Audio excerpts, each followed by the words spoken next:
Selamat datang di Ayo Ibadah Podcast.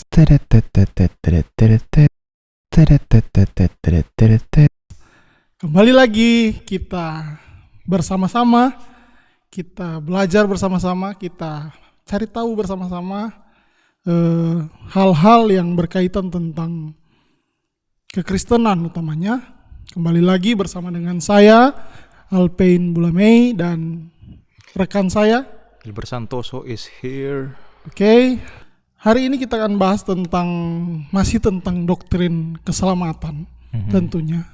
Tapi seringkali ada pertanyaan-pertanyaan yang timbul tentang keselamatan Allah yang diberikan secara cuma-cuma.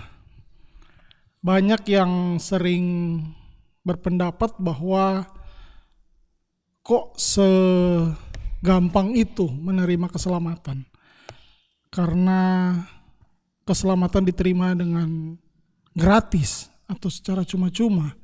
Hari ini kita akan membahas apa saja yang dilakukan Tuhan untuk mendemonstrasikan kasih, dan juga kalau kita belajar bersama-sama, Tuhan itu juga bukan hanya Dia kasih, tetapi Tuhan juga adil.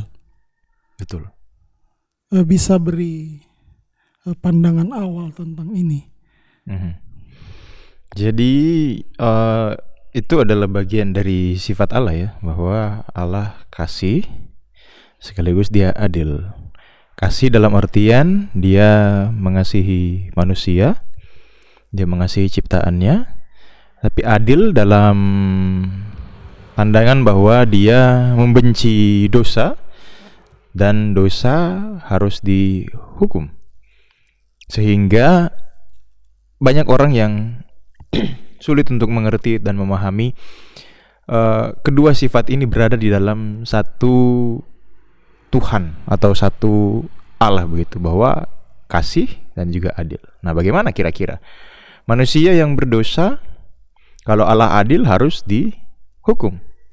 Tapi kalau Allah mengasihi manusia, ya Allah tidak mungkin menghukum manusia. Nah, kira-kira begitu loh untuk pandangan awal soal sifat Allah yang kasih dan juga adil. Oke, kita langsung saja tentang kondisi kita sebagai manusia. Kalau kata Alkitab itu seperti apa? Jadi seringkali ada pertanyaan atau ada pernyataan, ada pernyataan yang menyatakan bahwa kita ketika kita datang ke dunia itu seperti kertas putih, suci, bersih. Apakah di Alkitab seperti itu? Ya memang ada pandangan itu ya. Teori apa ya namanya itu ya?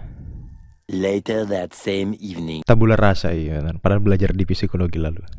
Teori tabula rasa bahwa seorang anak yang lahir mereka putih seperti kertas gitu.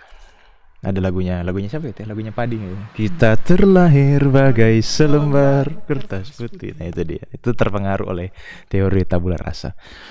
Di dalam Alkitab sebenarnya tidak pernah mengatakan seperti itu. Yang bermula atau berawal suci bagi manusia, yaitu berlaku hanya kepada Adam dan juga Hawa. Ya, meskipun kita tahu Adam dan Hawa tidak dilahirkan, mereka diciptakan. Tapi mereka dari awal adalah suci, berada di dalam keadaan yang suci. Nah, setelah Adam dan Hawa jatuh ke dalam dosa, seluruh keturunan Adam dan Hawa itu dikandung di dalam dosa. Oke, paham? Karena kita keturunan Adam dan Hawa. Jadi konsekuensi dari dosa yang Adam dan Hawa lakukan bukan hanya sekedar mati, sama seperti dalam Alkitab, mati secara jasmani dan juga mati secara rohani, tetapi kematian rohani ini berdampak bagi seluruh keturunannya. Jadi garis dosa itu tidak terputus hanya ketika Adam dan Hawa mati begitu, tidak, tapi itu menurun ke keturunan-keturunannya, bahkan sampai pada detik ini, sampai kepada kita semua. Jadi kondisi manusia adalah berdosa. Roma 3:23 kan dikatakan semua orang telah berbuat dosa. Ketika dikatakan semua orang, itu berarti semua orang, iya betul semua orang, tetapi juga seluruh keberadaan orang tersebut, entah itu pikiran, hati dan lain sebagainya, sehingga keadaan kita betul-betul totally sinner begitu, maksudnya betul-betul berdosa. Keadaan kita ketika kita ada di dunia ini begitu, entah baru lahir kah atau beberapa tahun setelah lahir, it's the same thing, itu sama-sama berdosa. Tadi kalau dijelaskan semua kita berdosa, itu seberdosa apa sih gitu? Kalau melihat dari apa kata Alkitab? Kalau pertanyaannya seberdosa apa ya? Dalam Alkitab tidak ada sih. Mungkin ini juga akan mengubah konsep kita soal dosa, bahwa di hadapan Tuhan sebenarnya tidak ada tingkatan dosa. Maksudnya, oh ini dia berdosa sekali, oh ini dia ya tidak terlalu berdosa lah gitu. Berdosanya sedang-sedang. Enggak, yang namanya berdosa ya udah berdosa aja begitu. Pokoknya di hadapan Allah ya gelap aja ini orang. Ndak ada yang kudus, ndak ada yang benar, ndak ada yang suci di dalam orang tersebut. Jadi kalau mau ditanya seberdosa apa ya berdosa. Berdosa sekali begitu. Pokoknya tidak ada kebenaran di dalamnya, itulah. Tidak ada kebenaran di dalamnya dan tidak bisa melakukan juga kebenaran. Karena begini, Evangelis. Jadi kalau kebanyakan dari orang-orang berpikir bahwa dosa itu punya apa ya? Level-level. Punya level. Jadi dengan sendirinya mereka beranggapan bahwa mereka punya kesempatan untuk memperbaiki, membayar dosa-dosa mereka, sehingga dengan sendirinya mereka juga menaruh standar itu, di mana masing-masing punya dosa dengan level yang berbeda-beda. Tetapi kalau seperti tadi dijelaskan, Alkitab menyatakan bahwa ya pandangan Tuhan terhadap orang itu semuanya berdosa. Dan tidak ada level-level, semuanya sudah jatuh ke dalam dosa. Kemudian, nah ini kita masuk di pembahasan kita. Apa rencana yang dilakukan atau apa solusi yang dilakukan Allah untuk masalah dosa kita ini? Oke.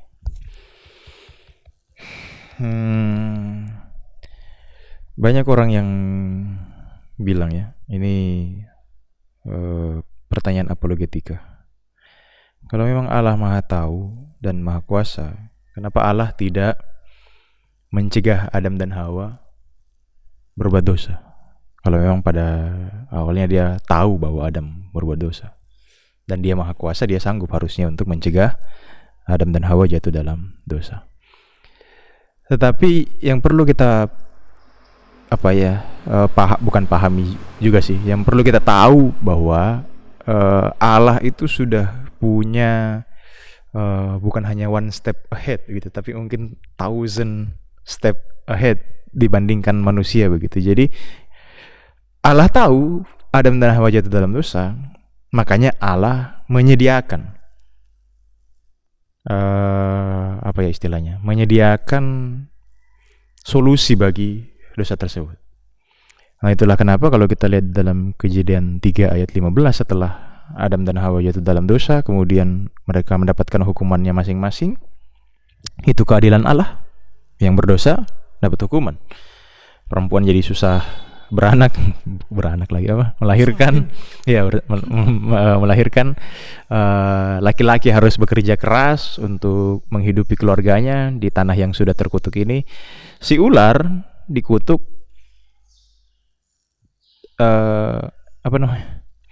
berjalan dengan perutnya, dan debu tanah akan menjadi makanannya. Tetapi di dalam kutuk itu ada kasih.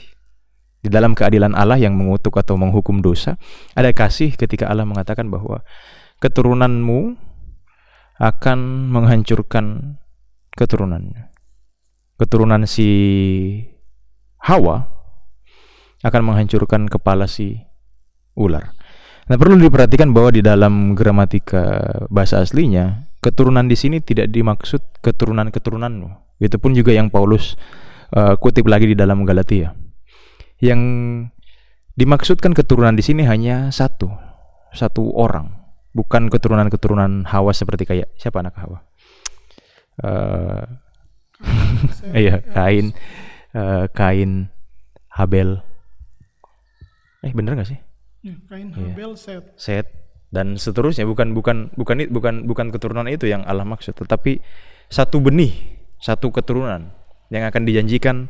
Nah, itulah Yesus Kristus yang mati di atas kayu salib. Nah, itu cara Allah untuk menyelamatkan manusia dari dosa. Ya, Allah mengizinkan manusia untuk berdosa, bukan mengizinkan ya, membiarkan, karena itu pilihan manusia pada akhirnya.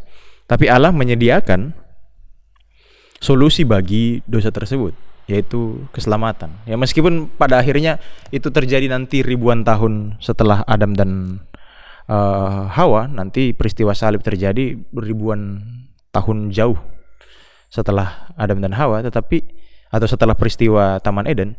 Tetapi Allah sudah menjanjikan, dan mereka yang percaya kepada janji itu, mereka akan melihat kepada salib yang ada di depan, dan mereka pasti akan diselamatkan. Karena dosa si ular itu sudah dihancurkan kepalanya, dan tumit dari keturunan Hawa atau Yesus, anak yang dijanjikan itu, akan diremukkan, ya itulah kematiannya di atas kayu salib. Itu adalah nubuatan paling tua di dalam sejarah Alkitab. Bahkan sebelum ada penanggalan, masih di dalam kekekalan, itu sudah bukan masih dalam kekekalan ya, tetapi masih di Taman Eden. Itu sudah dinubuatkan dan ya betul-betul tergenapi. Nah, itu rencana Allah untuk menyelamatkan manusia dari dosa. Kalau kita melihat tadi jawaban dari pertanyaan itu, intinya Allah sendiri yang menyediakan keselamatan. Yep. Apakah usaha atau perbuatan kita bisa menyelamatkan kita dari hukuman? Sekaligus berkaitan juga dengan pertanyaan yang tadi. Kalau orang melihat dosa manusia itu berdasarkan level-levelnya, maka mereka akan melakukan usaha atau perbuatan untuk tentunya keselamatan mereka sendiri. Okay. Tapi kalau kita melihat apa kata Alkitab, usaha perbuatan kita bisa enggak menyelamatkan kita dari hukuman dosa yang nenek moyang kita lakukan. Oke. Pada akhirnya itu semua tergambarkan di Taman Eden ya. Ketika Adam dan Hawa jatuh dalam dosa, mereka berusaha untuk menutupi dosa itu dengan usaha mereka. Mereka cari daun untuk menutupi ketelanjangan mereka, tapi pada akhirnya tidak bisa menutupi ketelanjangan mereka juga pada akhirnya, karena daun akan layu, rusak, dan Tuhanlah yang menyediakan. Jadi itu saya rasa gambaran paling jelas untuk menunjukkan bahwa usaha manusia mau sekeras apapun, mau sekuat apapun, ya tetap tidak bisa, karena ini adalah persoalan kekekalan, dan kita manusia yang tidak kekal atau manusia yang fana ini tidak bisa menyelesaikan persoalan kekekalan. Harus pribadi yang kekal lah yang menyelesaikan persoalan kekekalan, masalah yang berhubungan dengan kekekalan begitu. Jadi tidak bisa, bahkan tidak ada di dalam Alkitab. Semua tokoh di dalam Alkitab tidak ada yang dikatakan bahwa mereka dibenarkan karena perbuatan baik. Abraham misalnya, ada orang yang bilang, oh karena dia mempersembahkan anaknya Ishak maka dia dibenarkan. Tidak, jauh sebelum itu Allah sudah membenarkan Abraham karena imannya ketika dia keluar dari Ur Kasdim. Ketika itu Abraham dibenarkan. Bukti bahwa dia berani atau mau mempersembahkan anaknya Ishak, yaitu karena dia beriman kepada Tuhan. Karena dia percaya entah Ishak akan dibangkitkan, ya dalam kepercayaannya sih dia tahu bahwa Ishak akan dibangkitkan begitu. Tetapi pada akhirnya kan tidak dipersembahkan begitu. Jadi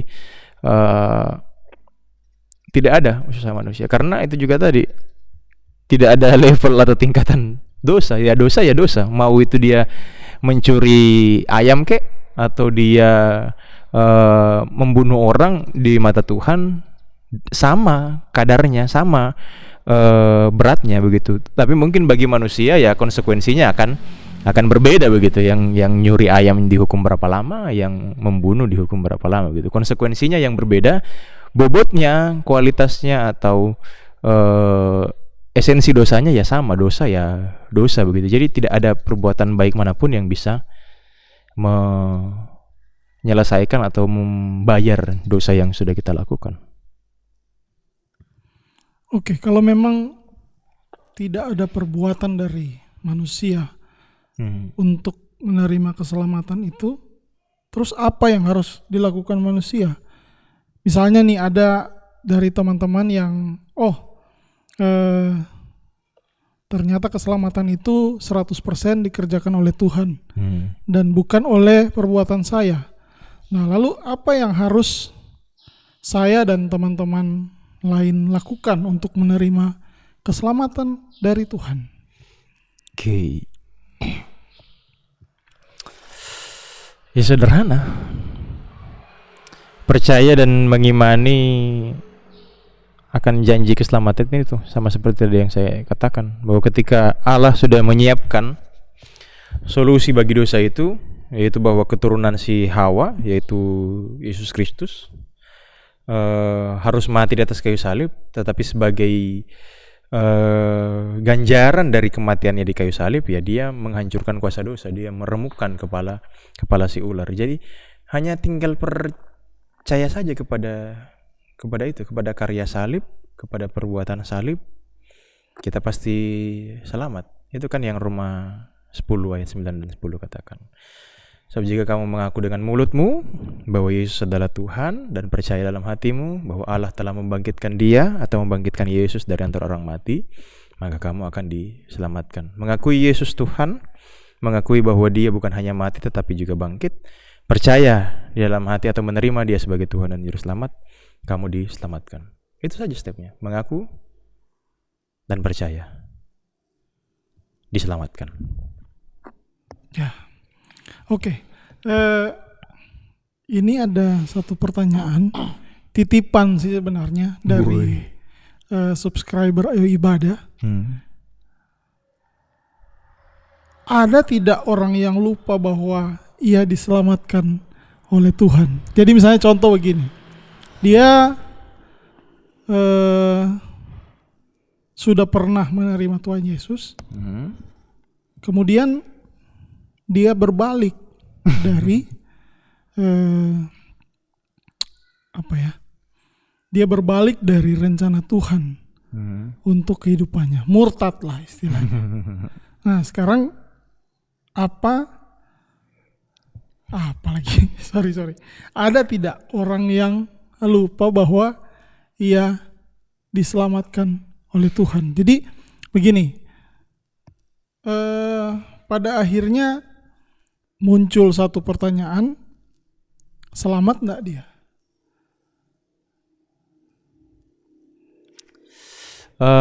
Kalau ditanya ada yang bisa lupa atau tidak, saya rasa tidak ya, karena itu tuh momen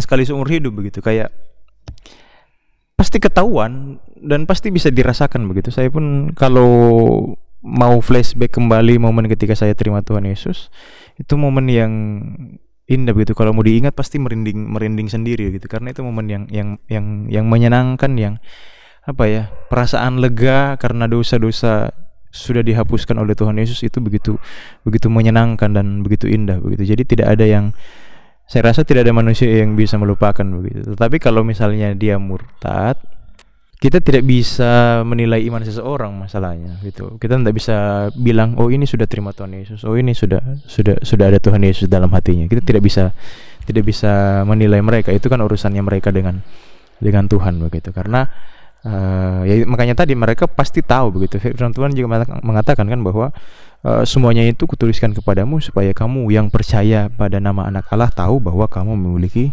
hidup yang kekal. Artinya kalau mereka sudah terima, mereka tahu bahwa mereka punya hidup yang kekal, tidak mungkin lupa. Jadi kalau mereka tahu bahwa mereka anak Tuhan, tidak mungkin mereka melakukan hal yang demikian, misalnya meninggalkan Kristus lah, atau berpindah agama mungkin karena menikah atau dan lain sebagainya. Ya tidak mungkin, karena mereka tahu bahwa mereka punya hidup yang kekal dan mereka bertumbuh ya di dalam Kristus, bukan dari sumber-sumber lain atau dari kebenaran, bukan dari hal-hal yang lain lah gitu contohnya. Jadi meskipun memang satu kesaksian ya, saya menemukan di pelayanan ada orang yang satu ibu, waktu saya pelayanan saya tinggal di rumahnya, anaknya itu pindah agama seberang karena menikah. Tapi ibu ini selalu cerita kepada saya bahwa dia sudah yakin betul bahwa anaknya sudah terima Tuhan Yesus. Dia sudah yakin betul. Saya tidak tahu alasan kenapa dia pindah atau tidak, ya mungkin karena cinta kah atau dan lain sebagainya. Ada yang mungkin juga karena sudah terlanjur kan ya, maksudnya ya sudah kebobolan mungkin dan dan mau tidak mau sudah harus menikah dan tidak ketemu jalan tidak sampai pada titik temu siapa yang harus pindah, jadi ya si ini yang mengalah dan pindah ke seberang, meskipun sudah diklaim juga sih, sudah yakin orang tuanya bahwa oh ini pasti diterima Tuhan Yesus dan lain sebagainya. Jadi ya saya tidak bisa menilai juga ya apakah sudah terima Tuhan Yesus, tapi ada kasus-kasus begitu di luar sana lah berseliweran. Jadi apakah mereka beribadah dengan cara yang lain tapi hatinya kepada Yesus? Kita tidak tahu. Tapi yang pasti mereka tidak akan bertumbuh di sana begitu, karena ya mereka tidak mendapatkan pelajaran akan kebenaran begitu. Jadi ya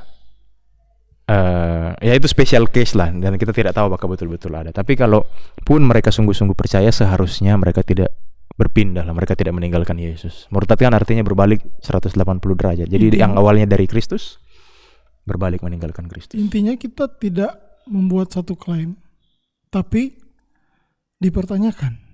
Tidak menjudge mereka juga, tapi dipertanyakan, karena begini, keselamatan kita itu tidak bisa hilang. Nah inilah yang paling luar biasanya dari kekristenan dan juga dari Injil adalah bahwa Kristus menjamin kan, Ibrani 10 ayat 10, bahwa kita dikuduskan satu kali untuk selama-lamanya oleh persembahan tubuh Kristus. Jadi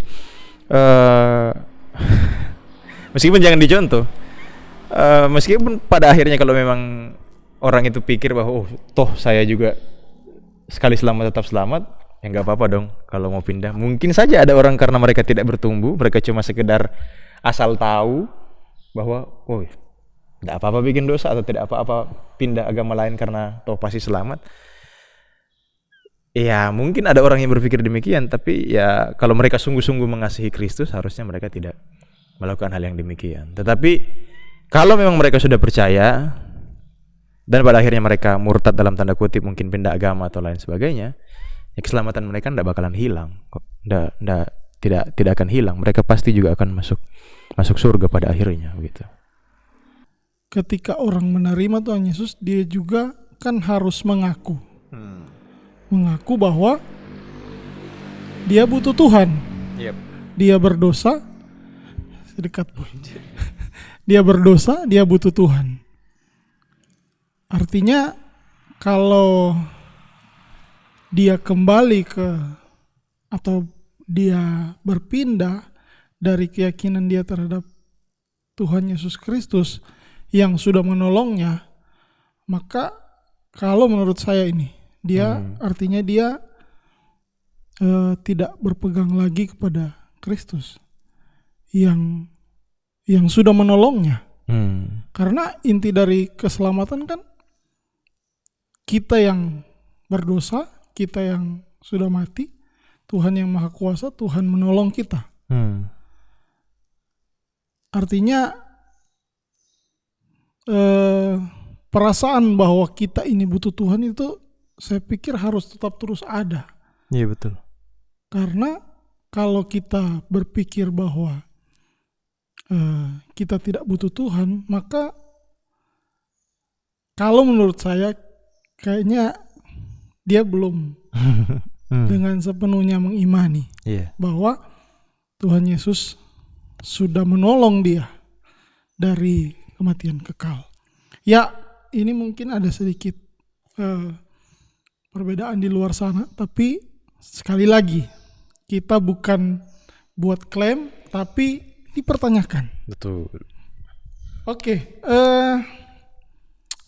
ada pertanyaan seperti ini. Kalau memang Tuhan Yesus mengasihi kita, mengapa tidak hapus saja dosa kita tanpa harus jadi manusia dan mati? Betul. Oke.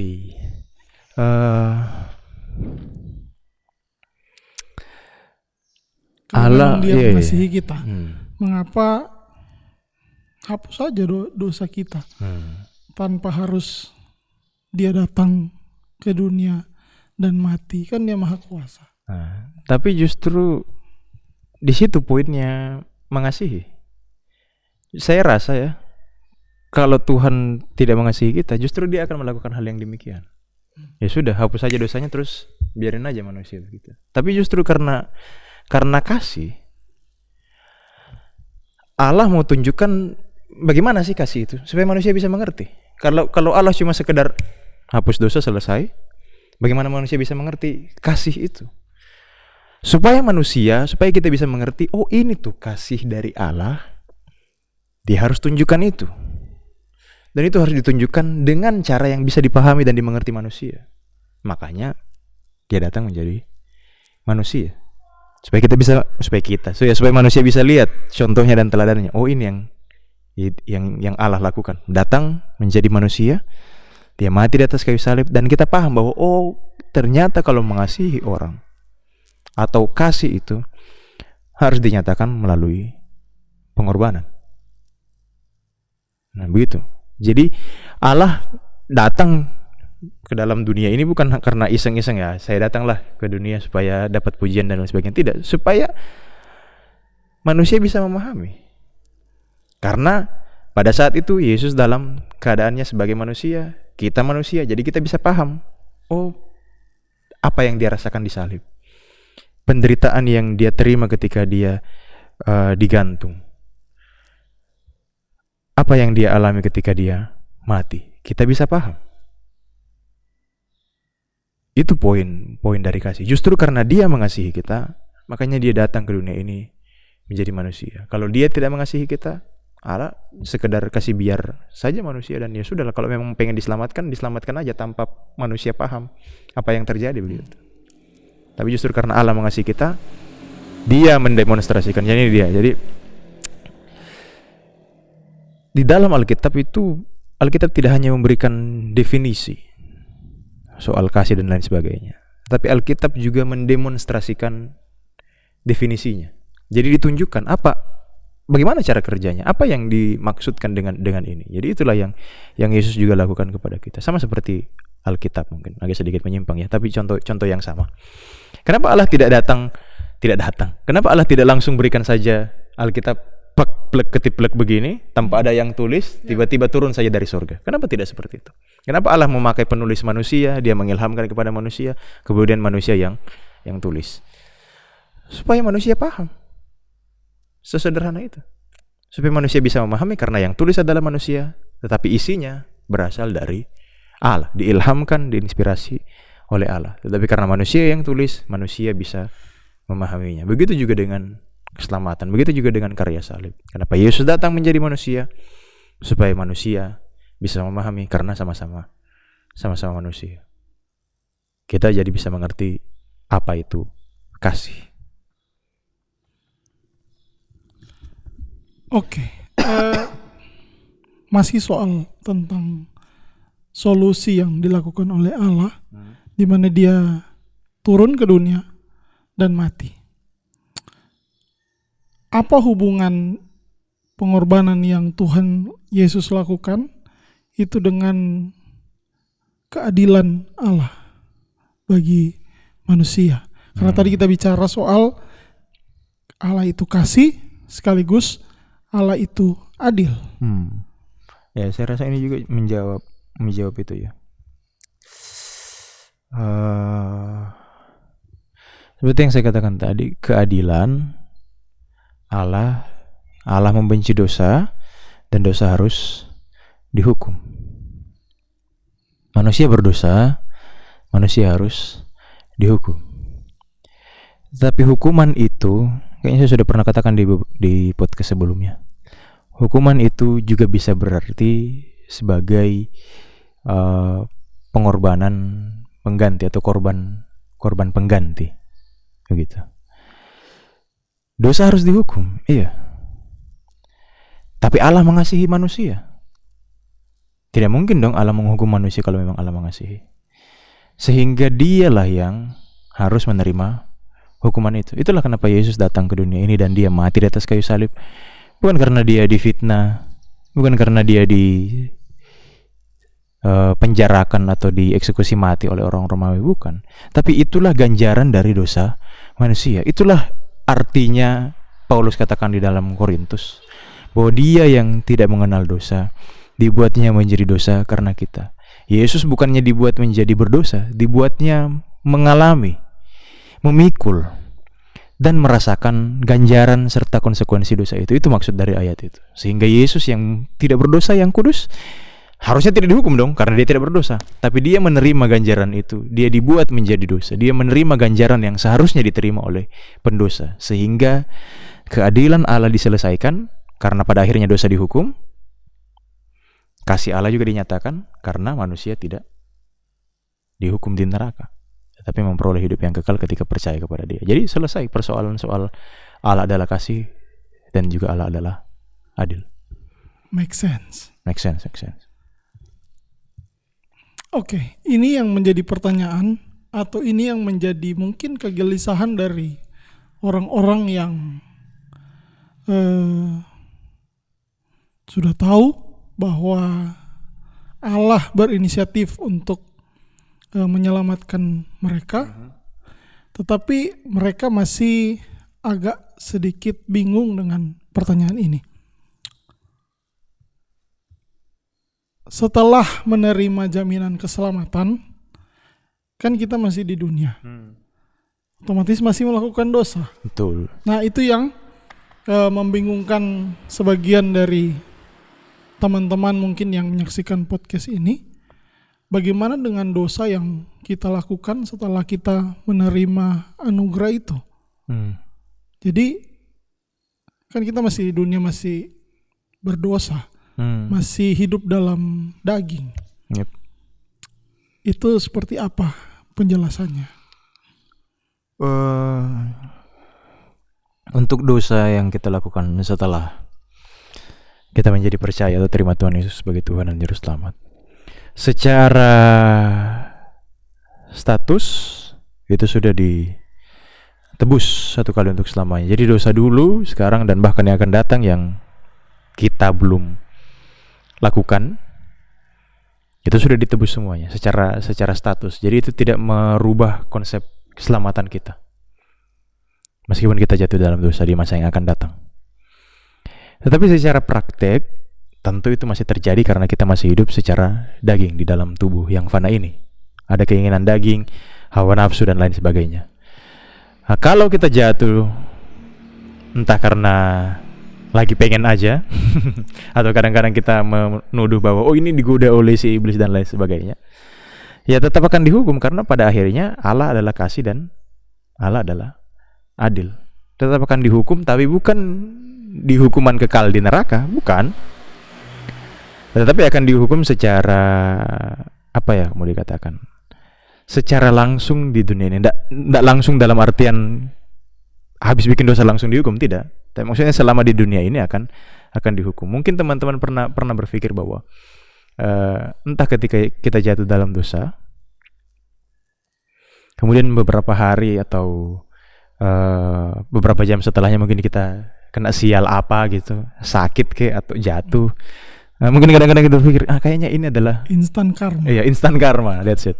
Nah, mungkin tidak langsung. Allah tidak bekerja demikian juga, tidak langsung. Ada mungkin yang langsung instant karma, tapi ada yang mungkin beberapa hari, bahkan mungkin beberapa bulan ke depan, entah sakit dan lain sebagainya.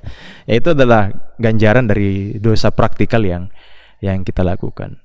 Karena Allah tetap harus memenuhi keadilannya, gitu, bahwa dosa tetap harus dihukum. Karena itu adalah dosa praktikal, sehingga dihukumnya juga secara secara praktik. Tetapi kadang-kadang juga Allah menunjukkan itu lewat kasih. Kadang-kadang ketika kita habis bikin dosa, malah ada berkat gitu. Entah datang dari mana gitu. Jadi tujuan dari apa yang mau dikatakan ya, hukuman itu bukan sekedar hanya mau menghukum dosa, tidak, tetapi juga membuat kita jera dan membuat kita bertobat. Nah, kadang-kadang kasih atau berkat setelah kita habis bikin dosa, malah itu yang bikin kita bertobat, kayak memang betul-betul baik sekali Tuhan ya, padahal tadi saya baru habis bikin dosa, tapi kok dapat berkat begitu, kok bisa begitu. Nah, itu malah membuat kadang-kadang lebih efektif daripada hukuman begitu. Jadi kasih Allah dan kehadiran Allah tetap dinyatakan sepanjang kehidupan kita, karena itu adalah sifat Allah yang kekal begitu. Jadi bukan hanya berhenti di keselamatan ketika Yesus mati di atas kayu salib, tidak, itu akan terus berlaku sampai selama-lamanya begitu. Jadi ketika kita jatuh dalam dosa, tidak menghilangkan keselamatan kita, itu akan selalu ada, karena secara status dosa yang dulu, sekarang, dan yang akan datang sudah ditebus oleh Tuhan Yesus. Tapi secara praktik pasti ada ganjarannya. Ibrani pasal 12 kan ayat 5, dia menyesah orang yang diakuinya sebagai anak, karena kita sudah menjadi anak Allah. Yohanes 1 ayat 12, ya Allah sebagai Bapa ya kadang-kadang cuma sentil. Nah, tapi kadang-kadang ada yang pakai ikat pinggang juga. Nah, yang pakai ikat pinggang bahaya itu. Atau pakai selang. Nah, kayaknya itu agak berat. Itu kalau cuma sentil-sentil mungkin boleh lah gitu. Tapi kalau yang sudah agak keras, wah ini yang gawat itu. Kadang-kadang Allah menghukum orang dengan sangat keras juga. Kalau memang sudah tidak bertobat. Kadang-kadang Allah menghukum lewat kematian juga. Dalam artian, ini orang sudah percaya tapi bikin dosa, daripada tidak ada gunanya di dunia ini. Kasar banget ya. Dia mending diambil aja gitu, daripada bikin dosa di dunia ini. Dicabut aja nyawanya, toh jiwanya ke surga juga ya kan, rohnya ke surga juga. Jadi ya kadang-kadang Tuhan menghukum dengan sangat keras ya supaya kita bertobat aja gitu. Pertanyaan berikut, jika kita punya jaminan hidup kekal yang pasti, mengapa kita masih diberikan penderitaan atau kita masih diberikan pergumulan? Kan kita sudah dijamin pasti nih kita akan punya kehidupan kekal. Kenapa kita masih menderita? Ya, jadi kadang-kadang kita berpikir bahwa mengikut Tuhan enak begitu. Karena mengikut Tuhan begitu. Kadang-kadang kita ikut bos-bos besar aja enak kan, dapat duit segala macam. Tapi ini mengikut Tuhan, orang-orang jadi pikir hal yang sama begitu, hal yang serupa. Padahal mengikut Tuhan ya itu berarti harus menderita. Kenapa? Karena dunia ini pertama bukan tempat kita. Teman-teman bisa baca di dalam surat Yohanes 1-2 Yohanes, ada di 1 Yohanes terutama, bahwa rumah ini bukan tempat kita. Rumah ini bahkan tidak mengenal rumah ini dunia ini tidak mengenal Tuhan, tidak mengakui Tuhan, sehingga ya tidak ada kesenangan di dunia ini. Toh dunia ini aja tidak mengenal Tuhan, jadi tetap pasti akan menderita dan susah. Karena di dunia atau di tempat di mana orang-orang tidak mengenal Tuhan, tidak percaya Tuhan begitu. Ini bukan tempat kita, surga lah tempat kita. Nanti di surga baru senang. Kemudian yang kedua, Paulus bilang bahwa kita dikaruniakan bukan hanya untuk percaya, tetapi juga untuk menderita. Artinya itu adalah bagian dari kasih karunia Tuhan. Coba bayangkan. Jadi ketika kasih karunia itu dinyatakan, kita jadi percaya, kita jadi selamat, tetapi itu dibarengi atau diikuti dengan penderitaan. Tapi penderitaan bukan dalam artian kita akan menderita bagaimana banget, tidak. Kita akan menderita tetapi berjalan dengan sukacita. Kalau alasan kenapa Tuhan mengizinkan penderitaan itu ada, ya supaya kita pertama lebih dekat dengan Tuhan. Yang kedua, supaya juga kita tidak sombong.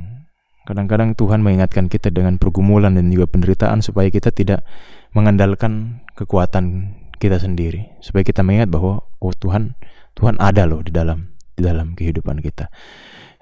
Dan yang berikutnya adalah supaya kita menjadi sadar begitu bahwa di dunia ini ya memang harus menderita bagi Dia begitu. Terutama bagi mereka yang betul-betul mengikut Tuhan. Setelah percaya kemudian mereka menyerahkan hidupnya dalam pelayanan, dalam gereja atau dalam bentuk apapun itu untuk melayani Tuhan, penderitaannya bukan main. Tapi orang yang cuma sekedar percaya kemudian habis itu tidak aktif juga di pelayanan, tetap hidup duniawi, ya penderitaannya mungkin tidak seberat itu karena mereka jadi apa ya? Jadi budak korporat, bukan. Jadi budak dunia ini begitu, jadi hamba dunia. Jadi ya kalau jadi hamba dunia ya pasti akan mendapatkan kesenangan-kesenangan dunia. Tapi kita adalah hamba Tuhan atau budaknya Tuhan. Kita akan mendapatkan kesenangan-kesenangan surgawi, bukan kesenangan-kesenangan duniawi. Ya gitu sih. Jadi kalau mau mengikut Tuhan ya hadiahnya di surga, nanti dapatnya di surga, enggak bakalan dapat di dunia ini. Ada tentunya berkat-berkatnya, tapi tidak sebanding dengan berkat mulia yang akan dinyatakan kelak nanti. Itu yang Paulus juga bilang. Ya. Pertanyaan terakhir. Bagaimana dengan orang yang tetap yakin bahwa perbuatannya akan tetap menyelamatkannya? Ini statement terakhir terkait dengan kasih Allah yang telah dicurahkan dalam Tuhan Yesus Kristus, yang dicurahkan kepada kita yang mau menerimanya. Tetapi kan ada nih orang yang tetap kekeh, tetap saya mau dengan perbuatan yang saya lakukan. Bisa kasih statement terakhir sebelum kita tutup? Sebaik apa sih kita sampai kita bisa membayar keselamatan itu dengan perbuatan baik kita? Satu hari kita bisa bikin perbuatan baik sebanyak apa sih? Kalau mau dibayar atau dibandingkan dengan dosa-dosa yang kita lakukan. Bahkan satu dosa saja yang kita lakukan itu tidak sebanding dengan ribuan perbuatan baik yang kita lakukan. Yakobus bilang kan bahwa kalau kita menuruti 9 hukum tapi bersalah atas satunya, semuanya jadi rusak, jadi tidak berguna. 9 perbuatan baik atau 9 ketaatan yang kita lakukan karena ada satu dosa yang membuatnya cacat. Ya gambaran kalau kita bikin telur dadar lah ya. Kita bikin telur dadar 4 butir lah misalnya. 3 butir bagus, 1 butir terakhir busuk.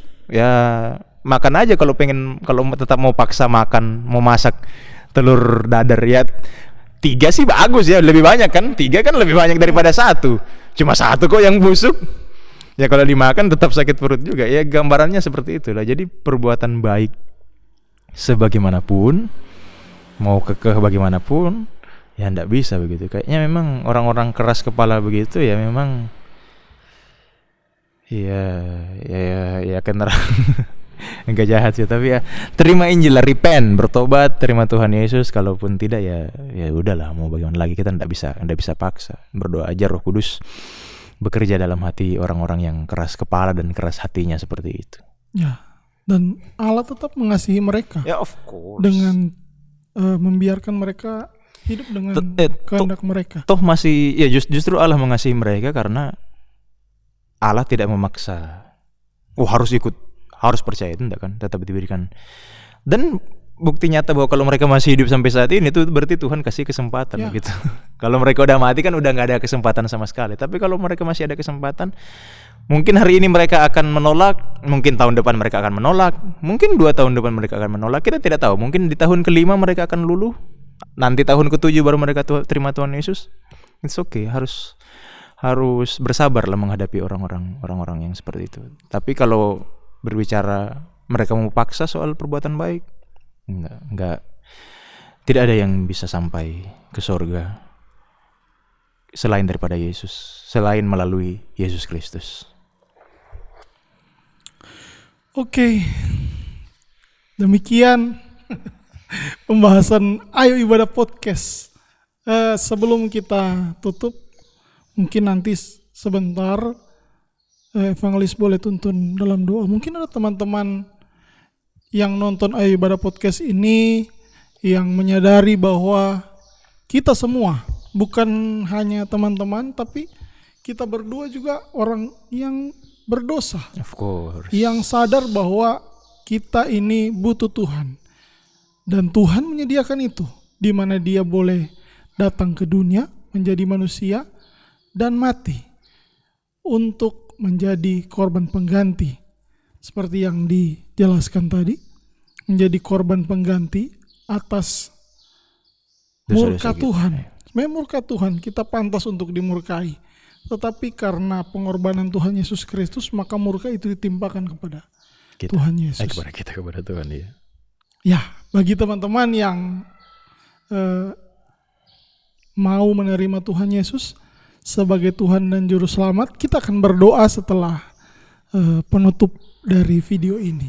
Oke, terima kasih Evangelis, luar biasa. Tuhan memberkati dalam pekerjaan baru juara NBA jadi Let's go Celtic. Sip, teman-teman, jangan lupa untuk dukung terus kami channel Ayo Ibadah lewat like video ini. Jangan lupa bisa komen kalau kita akan bahas apa di podcast berikutnya. Jangan lupa juga di-share dan subscribe channel Ayo Ibadah. Terima kasih dan Tuhan Yesus memberkati kita semua. Kita akan menutup podcast kita hari ini dengan doa. Doa menerima Tuhan Yesus sebagai Tuhan dan Juru Selamat secara pribadi. Silakan. Oke, bagi teman-teman yang mau terima Tuhan Yesus, pertama sih harus punya hati yang betul-betul mau bertobat lah ya. Bukan hanya sekedar ikut-ikutan atau pengen apa segala macam. Memang hatinya memang mau bertobat dan mengakui kesalahan dan ketidakmampuan kita sebagai manusia untuk menyelamatkan diri sendiri. Kemudian mengundang Kristus sebagai Tuhan dan Juru Selamat. Nah, saya akan tuntun, bukan cuma tuntun aja sih. Teman-teman bisa ikutlah doa saya. Mungkin ada teman-teman yang saya tidak tahu berdoa, saya tidak tahu mau bilang apa, bisa ikuti kata-kata saya. Oke, mari berdoa. Tuhan Yesus, saya orang berdosa. Saya patut mendapatkan murka Allah karena dosa saya. Tetapi saya bersyukur karena Tuhan Yesus sudah mati di atas kayu salib, menggantikan saya menderita dan mati demi menghapuskan dosa-dosa saya. Tetapi juga Engkau bangkit, menyatakan kemenangan-Mu atas dosa, sehingga saat ini Tuhan, saya mau percaya kepadamu. Saya mau percaya bahwa Yesus adalah Tuhan, Yesus adalah Juru Selamat satu-satunya. Saya mau undang masuk ke dalam hati saya, menjadi Tuhan dan menjadi Juru Selamat saya. Saya mengakui saya tidak mampu menyelamatkan diri sendiri, dan Yesuslah satu-satunya yang mampu menyelamatkan saya. Masuklah dalam hati saya dan bertahtalah di dalam hati saya. Saat ini saya sudah punya keselamatan, saya punya pengharapan, dan saya berdoa supaya saya menjadi pengikut Tuhan yang setia, yang mau bertumbuh dan melayani Tuhan. Terima kasih Tuhan Yesus. Amin. Sampai jumpa di Ayo Ibadah Podcast selanjutnya. Tuhan Yesus memberkati. Bye.